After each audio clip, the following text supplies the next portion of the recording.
walking by, but they're there. Some people ask me about my friend's pool that came down. That's the pool over there, right there. Came down. And the ducks go in my neighbor's pool over here.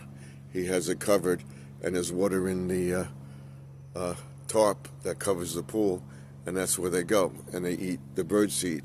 So probably they'll be back today, but we'll see. But the birds are there. See them? Let's get closer. You see them? They're waiting for me to go in. We'll check them out later.